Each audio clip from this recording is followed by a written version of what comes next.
I knew something was wrong the moment she said my name without looking at me. Daniel, she whispered, her voice dry, brittle, like she was tasting the words for the first time and didn't like the flavor. We need to talk. It was midnight, cold. Too quiet for a house that once echoed with the easy laughter of two people who believed they'd never lie to each other.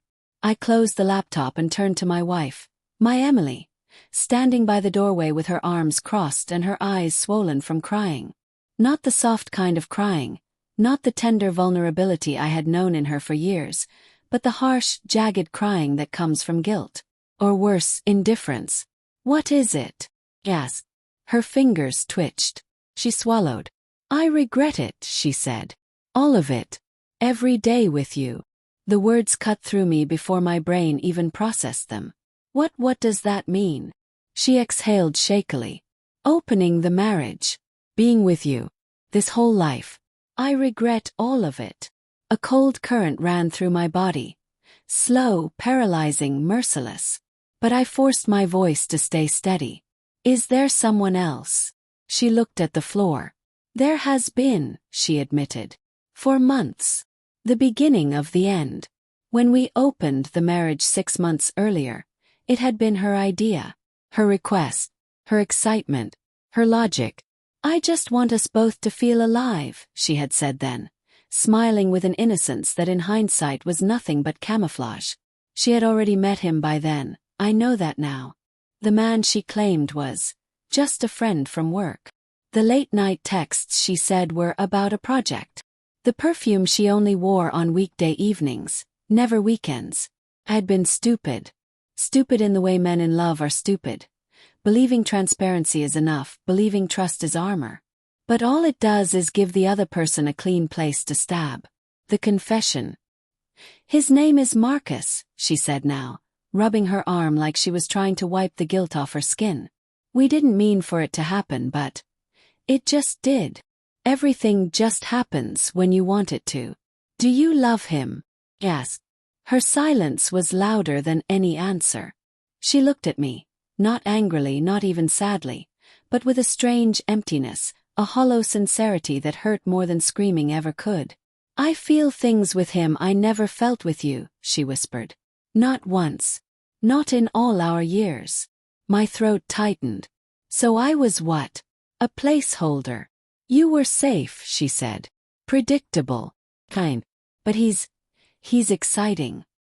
He understands me. Her voice trembled, but her eyes didn't. She meant it. Every word. That's why I regret it, she said softly. Every day. Because now I see what I missed out on. I could hardly hear my own thoughts over the pounding in my chest. So what now? I asked. I don't know, she said. I just know I can't be what you want anymore. Her confession wasn't a conversation. It was an autopsy. And we were both staring at the dead body of our marriage. The calm before the revenge. Unexpectedly, I felt something settle inside me. Not forgiveness, not peace. Just clarity. Okay, I said, standing slowly. Then let's take space. She blinked. You agree? I do. She nodded, relieved. Guilt mixed with gratitude in her face, like she expected me to collapse but instead found me standing tall. She thought she had broken me. She had no idea what she'd just unleashed. The change in me. Over the next week I became quieter, calmer, observant. Emily noticed. She would pause in the hallway and watch me with faint worry, like she wasn't sure if I was drifting away or preparing to explode. But I did neither. I simply changed. I woke up earlier, went to work dressed sharper, focused more, became unavailable. She meanwhile grew restless. She tried talking to me more, tried asking if I was okay, tried sitting beside me during dinner instead of across. I responded politely, neutrally, not cruel, not distant, just uninterested. And that terrified her. Because for years my world had revolved around her. Now suddenly it didn't. The first step of revenge. One evening she came home early and heard laughter coming from the living room. My laughter. I was on a video call with someone from my gym. A woman, younger, confident, beautiful. Is this a bad time? I asked the woman, grinning. Never, she said playfully. Emily froze at the door. Eyes met. I smiled politely. Her smile faltered. That was the moment she began to understand. She wasn't the only one who had choices. She wasn't the only one someone else might want. She wasn't the only one who could be replaced. Her unraveling. Over the next few days, Emily grew tense. She checked my phone when she thought I wasn't looking. She hovered whenever I made a call. She asked questions she had no right to ask. Who were you talking to? How long have you known her? Are you seeing someone?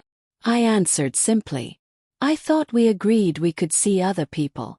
And with those words, her face crumbled, quietly, invisibly, but enough for me to see the fracture. This wasn't about love. This was about losing control. The final betrayal. It happened on a Friday night.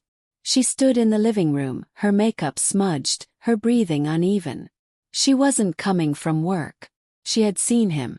She looked like someone who had discovered something she wished she hadn't. I went to see Marcus, she said, voice shaking. I needed clarity. I remained silent. And she swallowed hard. He said he didn't want anything serious. Not with me. He said I'm complicated. My heart didn't ache this time. Not even a little. Daniel, she whispered, tears streaming. I think I made a mistake. Finally, there it was. The regret, the fear, the realization. She reached out for my hand. Can we fix this? Please. I removed my hand from hers. Emily, I said softly. I stopped waiting for you the moment you told me you regretted every day with me.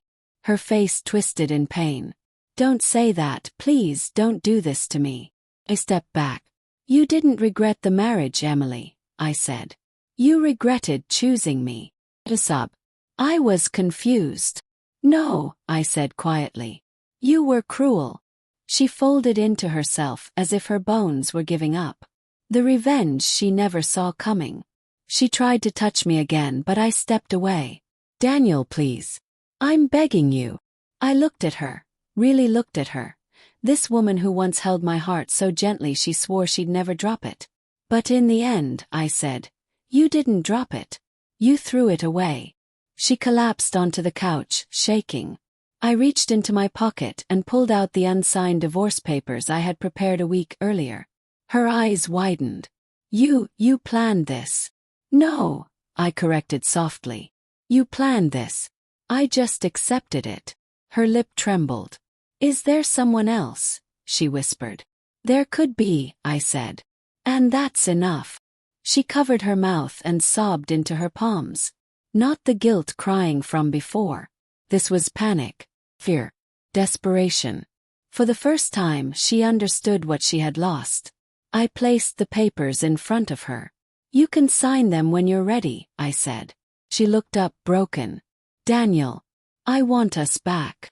I shook my head. You only want me now because he didn't. Her breath hitched.